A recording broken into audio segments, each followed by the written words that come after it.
మహిళా reservation delimitation బిల్లుపై లోక్సభలో రగడ. వికసిత్ భారత్లో మహిళలను భాగస్వామ్యం చేస్తామన్న మోదీ. నియోజకవర్గాల పునర్విభజనను వ్యతిరేకిస్తున్న విపక్షాలు. డీలిమిటేషన్ వెనుక రాజకీయ దురుద్దేశం లేదన్న మోదీ. చిన్న రాష్ట్రాలకు ఎట్టి పరిస్థితుల్లో అన్యాయం జరగదని హామీ. పూడి శ్రీహరిని అరెస్ట్ చేసి ఇప్పటికీ కోర్టులో హాజరుపరచని పోలీసులు. మరిన్ని తప్పుడు కేసులు బనాయించడానికి పోలీసుల కుట్రలు. రాయలసీమ ప్రజలకు అన్యాయం చేస్తే చూస్తూ ఊరుకోం. కూటమి ప్రభుత్వంపై ఉద్యమిస్తామన్న వైఎస్ఆర్సీపీ నేతలు.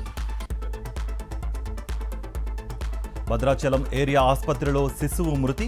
వైద్యుల నిర్లక్ష్యమే కారణమని బాధిత కుటుంబం ఆందోళన. మహబూబాబాద్లో పారిశుద్ధ్యం అటకెక్కించిందన్న స్థానికుల ఆందోళన. మున్సిపల్ కమిషనర్ ఛాంబర్లో చెత్త పారబోసి వినూత్న నిరసన. ఉమ్మడి పాలమూరు జిల్లాలో పెండింగ్ ప్రాజెక్టులు పూర్తి చేయాలి.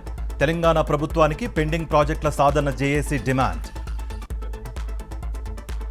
కూటమి పాలనలో రెచ్చిపోతున్న పచ్చముఠ. విజయనగరం జిల్లాలో యథేచ్ఛగా సహజ వనరుల దోపిడీ. నిర్మల్ జిల్లా కుబీర్లో భారీ అగ్ని ప్రమాదం. అగ్నికి ఆహుతైన 3 ఎకరాల మొక్కజొన్న పంట. అనంతపురం జిల్లా గుంతకల్లులో దొంగల భీభత్సం. 3 లక్షల విలువైన బంగారం, 20 తులాల వెండి అపహరణ.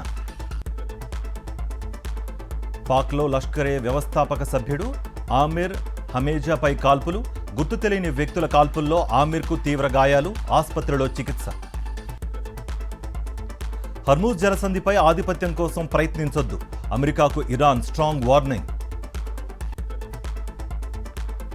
వెనక్కి తగ్గని ట్రంప్, మెట్టు దిగని పావెల్. అగ్రరాజ్యంలో అగ్గిరాజేస్తోన్న ఫెడరల్ రిజర్వ్ చైర్మన్ నియామకం.